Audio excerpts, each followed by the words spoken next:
Greenwood Tales 7. The Coming of Richard the King. Nottingham town was holding a high festival, for the gallant Richard the Lionheart of England had come to pay a visit there, and with a few lords and chosen gentlemen of his household was staying at the castle. For word of Robin Hood's doings and of how he ruled in Sherwood Forest had spread even to London, and the tales of the outlaw's wild and merry adventures had tickled his Majesty's fancy greatly, so that he longed at last to see them, these children of the woods, in their forest home. Therefore he had come to Nottingham. But as yet he had seen nothing of Robin and his men, for the outlaws, unless they cared to seek for adventures which called them far away, were well enough content to keep within their own greenwood, and so great a love had Robin grown to have for his Sherwood that he rarely left it. "We might as well have stayed at home," grumbled his Majesty one evening at supper, "for not so much as the tail of this rogue Robin's green coat do we see. The townsmen, good souls, are beginning to weary me with their feasts and revels, and I long for something fresh. Why does he not come to town?" "The townsfolk would perchance not make themselves so civil to him as they are doing to your Majesty," remarked a black-eyed knight at the king's left hand. "I think, from what I have heard, that he is wise to stay away." The king looked down the long table a little absently. "You are right, Sir Fulk," he said, "and after all, who would exchange the Greenwood for any town if he were free to have his will? But, hey-ho, I would like all the same to meet with this Robin Hood." "Well then, sire," answered Sir Fulk sagely, "since the fish will not come to the bait must go a-seeking for the fish." "Huh?" cried Richard, and his eyes brightened. "Listen to my plan, sire," the young knight replied, "and then, if you like it, carry it through." And amidst the chuckles of the company, he began eagerly to unfold his new idea. The next morning broke fresh and sunny in the glades of Sherwood Forest, and Robin and his men, as was their way, were early astir. About 10 o'clock, Robin and some of his band had posted themselves in the shady woods that fringed the broad public highway which ran through the forest, for the coffers at the outlaw's woodland lodge were fast growing empty, and as Robin observed significantly, it was high time some rich passenger filled them for him again.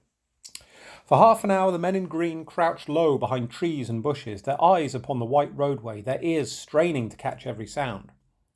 Presently, however, the distant clatter of hoofs upon the road far off made every man raise himself and listen even more keenly than before.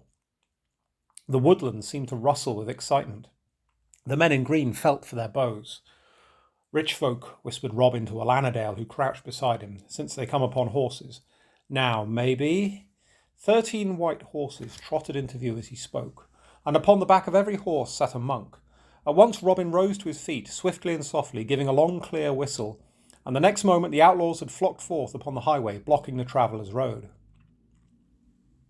The 13 steeds came to a standstill, and Robin Hood looked their riders up and down. The foremost one, he decided at once, was some abbot, for his tall white horse had white and gold trappings with fanciful bells upon the bridle, and the rider himself was clad in a rich robe of crimson silk with a hood of the same shade. Beneath the cowl, Robin caught sight of a pair of bright blue eyes, a smiling mouth, and a short yellow beard. The stranger looked at the outlaws in a curious fashion, and his followers did the same. Robin Hood stepped forward, very straight and tall, and took the white horse sharply by the bridle. "Hold, abbot," he cried, "and dismount, you and your men, for know that I am Robin Hood, and I have a mind to see the insides of your purses without delay." "Master," began the man in crimson silk, but Robin held up his hand.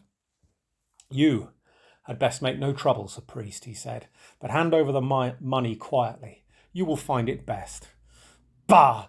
The presence of such as you sickens me. What business have you to ride abroad, all so rich and fine, upon the king's highway, with not one thought for poorer folk than you? Such nobles as you, with your pomp and finery, are a blot upon this England of ours. Come, your purse, sir." "Our master's tongue hath an edge upon it this morning," muttered Skaithlock to John, but the other hushed him, watching the abbot. The latter seemed neither alarmed nor offended at the outlaw's angry speech. Instead, he leant from his saddle eagerly, looking down at the flushed and angry outlaw. "I have no doubt that you speak truly, master," he said in a pleasant voice. "Many a time, indeed, have I found it irksome to be rich. But we are the king's own men, his messengers, and his Majesty waits not so far away to see the famous Robin Hood of Sherwood." Robin's face changed on the instant. He let go of the horse's bridle, stepped back, and bared his comely brown head to the sunshine. "God save the king!" he cried in a loud voice, and immediately his followers took up the cry. "God save the king!" And all his well-wishers, added Robin, smiling now. Then he looked round half fiercely. May ill befall any that would deny his gracious sovereignty, he cried. The abbot gave a little laugh. Then thou wishest thine own self ill, he said. For dost thou not thyself deny him, deny his sovereign sway? Art thou not an outlaw, a rebel, a robber? Now, by my head, Robin cried, blazing up again. Sir priest, if you were not one of the king's own messengers, I would tell you that you lied. For though I am an outlaw, I would have you know that no honest man and true was ever harmed by me, and I take toll from none but the rich, the cruel, and the proud. Neither have I ever hurt the peasant folk, nor the husbandmen, nor the weak, nor the poor ones. But I chiefly hate the clergy, who in these days grow fat and rich upon poor men's lands, and from these I will have my dues, but only so that I may take from them and give to the needy. Now, sir, you know what I am, and what my ways are. But come, his face cleared once more. I am glad, since you are the king's man, that we have met, abbot. And since we have so met, why, you must journey with me to Robin Hood's inn, and we will see what fare the Greenwood will provide for you and your followers, and for us all. The abbot laughed again, but did not say no, and Robin, taking his horse's bridle once more, turned aside, whilst each of his men did likewise with the abbot's monks. And so the procession passed into the greenwood and through the trees to the forest lodge. If the abbot felt any wonder at this turn of affairs, he did not say so, but with his followers dismounted from his horse meekly enough at the door of the lodge. Then, as they stood aside awkwardly, Robin bade his men lay a cloth upon the grass for dinner, and next instant glanced at his guests. I should not be using you thus, he said severely, and lifted a finger, if you had not been sent by his majesty. No more than that, I say, for the good King Richard's sake, not a penny will I take from any of you, even though you should have as much gold as ever I saw in my life. As he spoke, he stepped proudly into the middle of the wide woodland glade, raising his bugle horn to his lips, and next instant the old long-drawn sweet, "Come hither," thrice repeated, rang and rang again through the woods. The monks stared, wondering what was coming. But in a moment they were staring more, and their jaws dropped open in astonishment, for into the glade from all quarters of the forest was pouring a great crowd of men in green. Fast and thick they flocked in, armed with their bows, fine strong fellows and tall, and every man as he came before Robin knelt down and took off his cap, and so remained humbly until the outlaw chose to speak. The abbot's blue eyes were full of wonder, and not a little envy as he watched. Then he turned to one of his followers, a slim, black-eyed monk who stood at his elbow. "Oh, Fulk," he whispered, "what a fine sight is this! Do you not think so? I think these fellows are humbler to their outlaw master than any of my lords and servants are to me. Here's a good lesson, then, that the court would do right well to learn from the woods." Robin looked over his followers proudly. "My merry men, Sir Priest," he said cheerfully, "and now to dinner." They sat down upon the grass before the outspread cloth of fine white linen, with its burden of good things. Fish there was, and wild fowl, and deer's flesh, and sweet wheaten bread, with foaming tankards of nut-brown ale and flagons of ruddy wine. All through the dinner, eaten merrily amidst the sweet forest scents beneath the great trees, the yellow-bearded abbot laughed and joked, praised his meal and his host, and hugely enjoyed himself. "Never was I feasted better, Master Robin," he declared, "nay, not at the king's own table."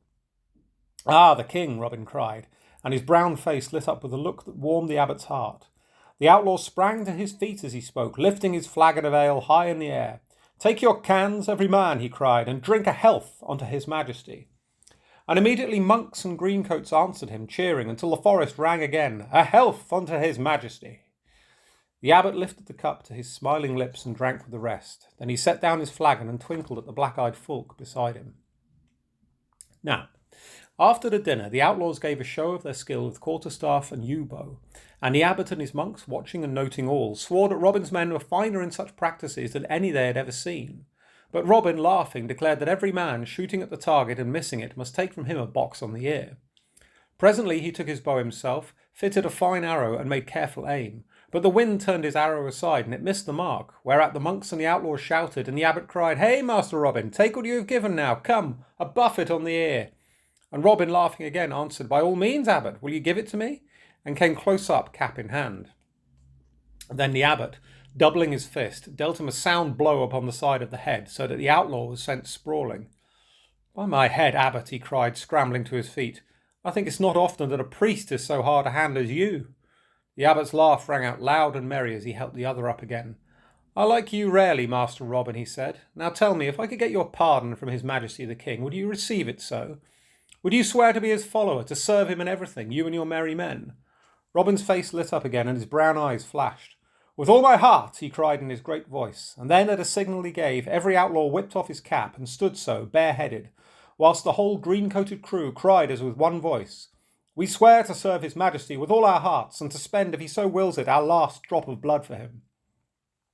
Then the abbot stepped forward alone into the centre of the glade, looking around him with flushed face and shining eyes. "My friends, I thank you one and all," he said simply, and as he spoke, threw back his hood, showing the fine head and noble countenance of Richard of England. The outlaws stared, hardly understanding this strange turn of affairs, but Robin gave one look and then fell upon his knee before the king's feet. "Pardon, sire," he murmured, very low. The king bent, took his hands and set him on his feet again. "Thou need not ask it, Robin," he said very tenderly. "Nay, nay, stand up, my friend. What hast thou to fear? And who shall speak against Richard when he pardons Robin Hood and Robin Hood's brave fellows, every one?" And next instant the woods of Sherwood are echoing and ringing from end to end, with the sound of the merry men's cheering.